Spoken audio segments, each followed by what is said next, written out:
ଜୟ ଜଗନ୍ନାଥ ପିଲାମାନେ, ତୁମମାନଙ୍କୁ ସ୍ୱାଗତ କରୁଛି ମୋ ୟୁଟ୍ୟୁବ ଚ୍ୟାନେଲ ଡିବି ଭିଡିଓ ଲାଇବ୍ରେରୀରେ। ତ ଆଜିର ଏଇ ଭିଡିଓରେ ଆମେ ଡିସ୍କସ୍ କରିବା ମୟୂର ଉପରେ ଯେଉଁ ଜୈବ ବିବିଧତା ଗୋଟେ ପ୍ରୋଜେକ୍ଟଟା ଆମ ସବସ୍କ୍ରାଇବର କମେଣ୍ଟ କରିଥିଲେ। ତ ସେଇଟା ଆଜି ଆମେ ଡିସ୍କସ୍ କରିବା। ତ ଭିଡିଓ ଷ୍ଟାର୍ଟ କରିବା ପୂର୍ବରୁ ମୁଁ କହି ରଖେ ଯେଉଁମାନେ ବି ଆମ ଚ୍ୟାନେଲରେ ନୂଆ ହେଲା ସେମାନେ ଜଲ୍ଦି ଆମ ଚ୍ୟାନେଲକୁ ସବସ୍କ୍ରାଇବ କରିନେ, ଯାହାଫଳରେ କି ତୁମମାନଙ୍କୁ ଏହିପରି ଭିଡିଓର ଅପଡେଟ୍ ଆଗକୁ ମିଳିପାରିବ। ହେଲା କି ଆମର ଏଇ ଚ୍ୟାନେଲରେ ସବୁଯାକ ପ୍ରୋଜେକ୍ଟ ଗୁଡାକ ଅପଡେଟ୍ ହେଉଛି, ହେଲା କି ଅପଲୋଡ ହେଉଛି। ସେଗୁଡ଼ା ସବୁ ତୁମମାନେ ଯଦି ତୁମେ ସ୍କୁଲରେ ବି ଦେଖିବ ତ ତୁମମାନଙ୍କୁ ମାନେ ଫୁଲରୁ ଫୁଲ ମାର୍କ ମିଳିବ, ମାନେ 20 ମାର୍କ। ହେଲା, ତ ଚାଲ ଭିଡ଼ିଓଟିକୁ ଡେରି ନକରି ଷ୍ଟାର୍ଟ କରିଦେବା। ତ ଯଦି ଭିଡ଼ିଓଟି ମଝିରେ ଭଲ ଲାଗିଥିବ ହେଲା ତାହେଲେ ସବସ୍କ୍ରାଇବ କରିନେବ, ଆଉ ଚ୍ୟାନେଲକୁ ଲାଇକ୍ କରିଦେବ, ତୁମ ସାଙ୍ଗମାନଙ୍କୁ ସେୟାର କରିବ। ହେଲା, ତ ଦେଖ ପ୍ରଥମେ ଏଇଟା ହେଲା ଫ୍ରଣ୍ଟ ପେଜଟା ଏଇଟା ଯାଇଥିଲା। ତ ଫ୍ରଣ୍ଟ ପେଜ ପରେ ଏଇଟା ଉପକ୍ରମ ହେଲା। ଉପକ୍ରମରେ ତ ଲେଖିଦେବ। ଉପକ୍ରମ ଲେଖି ସାରିଲା ପରେ ଏଠି ତୁମ ଗୋଟେ ଚିତ୍ରଟେ କରିଦେବ। ହେଲା, ତ ଏଠି ଦେଖିପାରୁଥିବ ମୟୂରର ଜୈବ ଉପରେ ଆମର ଉପସ୍ଥାପନାକୁ ସ୍ୱାଗତ। ମୟୂର ନିଜର ଚମତ୍କାର ସୌନ୍ଦର୍ଯ୍ୟ ଏବଂ ଆକର୍ଷଣୀୟ ଆଚରଣ ପାଇଁ ପ୍ରସିଦ୍ଧ। ଆଜି ଆମେ ଆଇକନିକ୍ ପକ୍ଷୀ ପ୍ରଜାତି ମଧ୍ୟରେ ଥିବା ସମୃଦ୍ଧ ବିବିଧତାକୁ ଅନୁସନ୍ଧାନ କରିବୁ। ହେଲା, ଏଇଟା ଥିଲା ତାର ଇଏ। ତାପରେ ମୟୂରର ବର୍ଗୀକରଣ, ଏଇଟା ଟୋଟାଲ ଯାହା ବି ଡେଟା ଅଛି ତ ଏଗୁଡ଼ା ସବୁଯାକ ଆମେ ଗୁଗୁଲରୁ ସର୍ଚ୍ଚ କରିକି ଟ୍ରାନ୍ସଲେଟ୍ କରିକି ଲେଖିଛୁ। ହେଲା କି, ତ ଏଠୁ ତୁମମାନେ ଦେଖିପାରୁଥିବ ଏଗୁଡ଼ା ଟିକେ ଟିକେ ଇଂଲିଶ ମିଶା ଅଛି। ତ ସେଗୁଡ଼ା ସେମିତି ବି ଲେଖିଦେଲେ କିଛି ଅସୁବିଧା ନାହିଁ। ହେଲା, ତ ଏଗୁଡ଼ା ଯାହା ବି ଲେଖା ହେଇଛି ସେମ୍ ଟୁ ସେମ୍ ଲେଖିଦେବ। ତାପରେ ଏଇଠି ଗୋଟେ ଚିତ୍ରଟା ଲଗେଇଦେବ, ଯାହାଫଳରେ ତୁମର ଯେଉଁ ପ୍ରୋଜେକ୍ଟଟା ମାନେ ସୁନ୍ଦର ଟିକେ ଦେଖାଯିବ। ହେଲା, ଆଉ ତାପରେ ଦେଖ ବଣ୍ଟନ ଏବଂ ବାସସ୍ଥାନ। ମୟୂରର ଦକ୍ଷିଣ ଏସିଆ ଏବଂ ଦକ୍ଷିଣ ପୂର୍ବ ଏସିଆର ମୂଳ ବାସିନ୍ଦା ଅଟନ୍ତି। ସେମାନେ ଜଙ୍ଗଲ, ତୃଣଭୂମି ଏବଂ ଚାଷ ଜମି ସମେତ ବିଭିନ୍ନ ବାସସ୍ଥଳୀରେ ବାସ କରନ୍ତି। ଭାରତରେ ସାଧାରଣତଃ ଭାରତୀୟ ମୟୂର ଦେଖିବାକୁ ମିଳୁଥିବା ବେଳେ ମିଆଁମାର, ଥାଇଲାଣ୍ଡ ଏବଂ ଇଣ୍ଡୋନେସିଆ ଭଳି ଦକ୍ଷିଣ ପୂର୍ବ ଏସୀୟ ଦେଶମାନଙ୍କରେ ସବୁଜ ମୟୂର ଦେଖିବାକୁ ମିଳେ।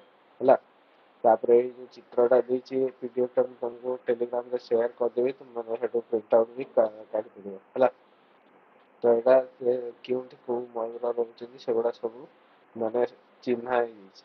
ହେଲା କି, ଏଇଟା ଆମର ଭାରତରେ କେଉଁଠି କେଉଁଠି ଅଛି, ଏଇଠି ସବୁ ଟିକି ଟିକି ଇଏରେ ଶୋ କରାଯାଇଛି। ହେଲା, ଏଗୁଡ଼ା ସବୁ ଦେଖିପାରୁଥିବ ମୟୂର ଏଇ ଜାଗାରେ ଅଛନ୍ତି। ହେଲା, ତାପରେ ଶାରୀରିକ ବୈଶିଷ୍ଟ୍ୟ।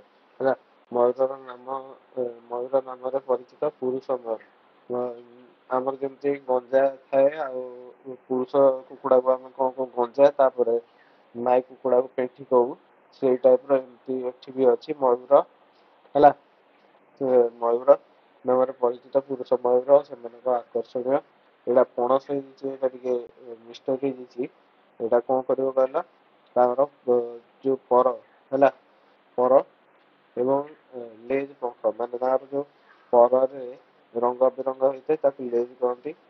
ପ୍ରସିଦ୍ଧ ମୟୂରର ରଙ୍ଗୀନ ପଖ ପ୍ରକୃତରେ ଲମ୍ବା ଉପର ଲେଜ୍ ଆଚ୍ଛାଦନ ଅଟେ। ଲେଜ୍ ମାନେ ଏଇ ଯୋଉ ଦେଖୁଛ ଏଇ ଯୋଉ ଏଇଗୁଡାକ ସବୁ, ହେଲା କି, ଦେଖିପାରୁଥିବ ଏଇ ଯୋଉ ଗୁଡାକ ସେଗୁଡା ଲେଜ୍ କୁହନ୍ତି। ହେଲା, ଏଗୁଡା ଲେଜ୍।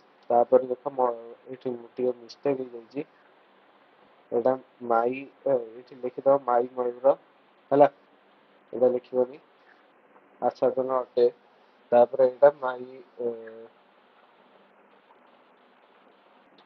ଏଇଟା ଆକ୍ଚୁଆଲି ମଟର ଯୋଉ ହେଇଯାଇଛି, ଏଇଟା ତାର ଯୋଉ ଇଂଲିଶରେ ନାଁ ଥିଲା, ସେ ମଟରଟାକୁ ଚେଞ୍ଜ ହେଇଯାଇଛି ଏଠି। ବୁଝିପାରିଲ କି, ମଟରଟା ଚେଞ୍ଜ ହେଇଯାଇଛି ଏଠି। ତ ସେ ମଟରଟାକୁ ଟ୍ରାନ୍ସଲେଟ୍ କରିକି ଦେଖିବା କଣ ଅଛି। ତ ଏଇଠି ଦେଖିପାରୁଥିବ ଏପଟେ ମୁଁ ଏଇଠି ଦେଖୁଛି, ଏଇ ଯୋଉଟା ଏଠି ମଟର ମୁଁ ଯେତେବେଳେ ଟ୍ରାନ୍ସଲେଟ୍ କରୁଛି କଣ ହଉଛି ଦେଖିପାରୁଥିବ ତ। ହେଲା, ତ ମଟର ଏଇଟା କଣ ହବ ନା, ଏଇଟା ତମର ପିସ୍ ଥିଲା, ये मटर एगुटाक टे चेंज ये लिखिदेव पीस है पीस नामक जो आमर कौन से मयूर है पीस नामक मयूर तापर देखा है पीस नाम परिचित माई मयूर रे सबुज बादामी रंगर मिश्रण रही है पीस लिखिदेव पीस है तापर मिलन आचरण है से बिहान ये पीस मानकर है माने मयूर लिखिदेव ये जोटा देती पीस एठी लिखिव है पीस नाम परिचित माई मयूर एठी लिखिव बिहान माने मयूर माने जो पेठी माई मयूर को कहुए है माई मयूर को कहुए मान आकृष्ट करने यहाँ तुम लिखिथ है टोटालटा लिखिदब है केते कौन अंडा दिखती है एटा तुम स्क्रीनशॉट जब चाहो उठे नहीं पार है चित्रटा लगेदव तापर खाद्याभ्यास है गुड़ा सब लिखिदव आज जदि भी किसी डाउट थी मत टेलीग्राम पचारि पार है मयूर सर्वमुखी विभिन्न प्रकार खाद्य पदार्थ कीटपतंग और क्षुद्र प्राणी मान खाई दिखती से खाद्य शस्यर मंजी फल कीटपतंग एपरिक छोट सरीसृप कि उभय जीवी रही है से निज मजबूत चंचु व्यवहार कर खाद्य सामग्री को चापिबा माटी में बुलूं है माने चापी चिपिया माने खाइबा है ये चेंज करदेव खाइबा है खाइबा तापर देख इकोसिस्टम गुरुत्व मयूर उभय शिकारी एवं शिकार भाव में परिवेश एक गुरुत्वपूर्ण भूमिका ग्रहण करें कीट संख्या विशेषकर फसल क्षतिकार पोक को नियंत्रण कर शिकार भाव से शिकार बड़ पक्षी एवं बड़ बिले पर शिकारी द्वारा शिकार करती जहाँ शिकारी शिकार गतिशीलता संतुलन सहायक होता है तापर विपद संरक्षण स्थिति है गोटे रंगटा चेंज कर देखिए सुविधा हम यार सांस्कृतिक महत्व एवं लोकप्रियता सत्वे मयूर बासस्थान नष्ट एवं शिकारी और शिकार समेत विभिन्न विपदर सम्मुखीन होती आईयूसीएन रेड लिस्ट रे भारतीय मयूर सर्वनिम्न चिंता भाव तालिकाभुक्त बासस्थान नष्ट एवं बेआईन वाणिज्य कारण सबुज मयूर को विपदग्रस्त भाव में श्रेणीभुक्त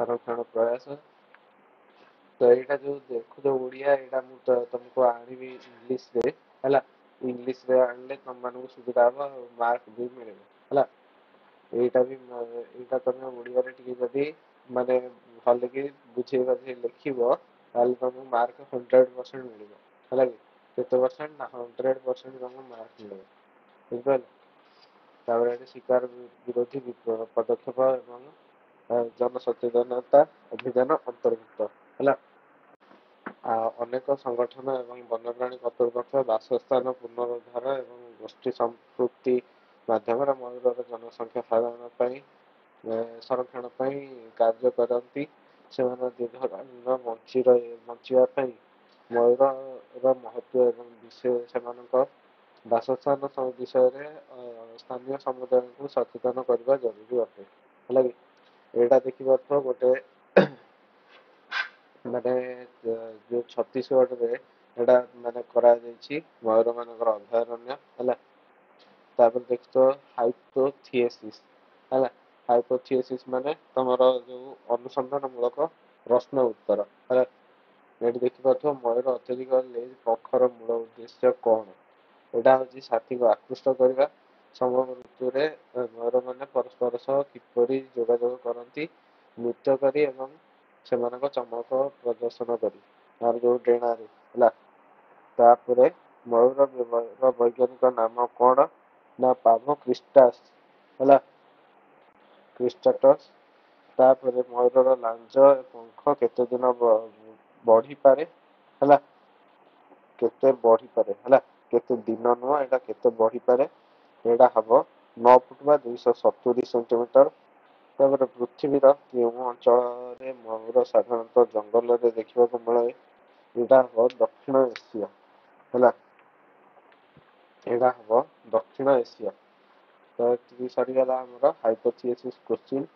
ତାପରେ ଏଇଟା ସିଦ୍ଧାନ୍ତ।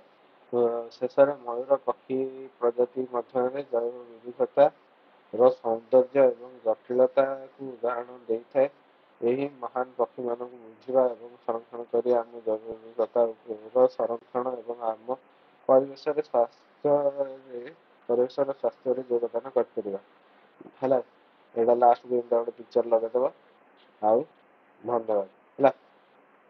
ତ ଯଦି ତୁମମାନଙ୍କୁ ଭିଡ଼ିଓଟି ଭଲ ଲାଗିଥିବ ତ ଗୋଟେ ଲାଇକ୍ କରିଦବ ହେଲା, ଲାଇକ୍ କରିଦବ ଆଉ ଚ୍ୟାନେଲକୁ ଆମର କଣ କରିବ, ଚ୍ୟାନେଲକୁ ସବସ୍କ୍ରାଇବ କରିଦବ ହେଲା।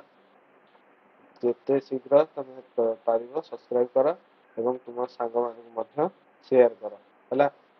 ତୁମ ସାଙ୍ଗମାନଙ୍କୁ ସେୟାର କଲେ ସେମାନେ ମଧ୍ୟ ଏଟାକୁ ପାଇକି ଉପକୃତ ହେଇପାରିବେ ହେଲା। ତ ଆଜି ପାଇଁକି ଏତିକି, ରହୁଛି, ଜୟ ଜଗନ୍ନାଥ।